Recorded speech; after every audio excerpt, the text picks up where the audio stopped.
لە ئەڵلقەیەکی تری پۆدکاستەکەمان لە مانگی پیرۆزی ڕەمەزان میوانداری زۆر وەڕەز دکتۆر دلێر شینەمان کردووە. وەکو هەر کەسێکی تر من لە بەلاشاوی لەدایک بووم لە 1977 میهرەبانی کەی لەدایک بوو؟ بیرۆکەکەی چۆن دروست بوو؟ پێغەمبەر لە خەونمدا گوتی میهرەبانی تەواو دەکەم. هەم خوێندنێکی باشتانە کرد، هەمیش هاوکاری لە ژانمدا جددی بوویمە، لە ژانمدا جددی بوویمە. ئەمن دکتۆر مەشتوچیم هەر نەدیتی بوو. باش کاک دکتۆر، پێمتان چییە بۆ قوتابیانی بەشە پزیشکیەکان بە تایبەتی پزیشکی گشتی وەکو دکتۆرێک؟ ئەمن لەوانەیە پەیامەکەی من سەیری بەلایەنەوە. عیبادەتی ڕۆژگارە ئەمە مامۆگرافیمان هەبی. مامۆگرافی چییە؟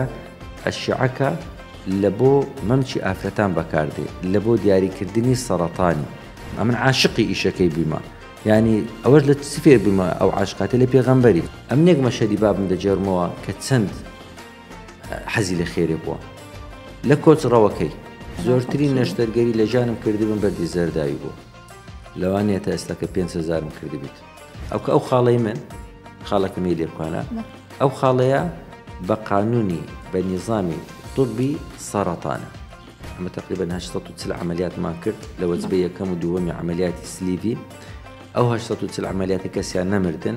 بۆ کارەکەی یەکەم هیچ تەوفیقاتی ڕەب العالەمینە کە لە خەستەخانەی حکوومەتی کردو. مادی تۆکە من پارەی لێ ناستینم، دەرم ئەوە ئی خەستەخانەی حکوومەتی معاشم هەیە لەوێندە.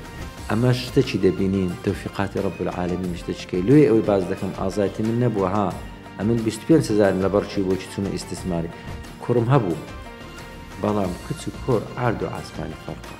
چێک ئەمە 1500 پشک لە بیدایەتی گوتمە هەمووان ئەمن دای دەنێم لە بۆ خێری، ئەمن هیچم ناوێت. ئەو یەتیمێدێتن یادەی هەموو دکتۆرەکانی میهرەبانی 100 دکتۆرمان لە خەستەخانەی میهرەبانیە نزیکەی 33 عیادەمان هەیە. هەموو بینینی هەموو دکتۆرەکانی بەخۆڕاییە. خۆم و ژیانمی بە قوربان دەکەم چکە میهرەبانی لەکنە من تێشوو قیامەتە.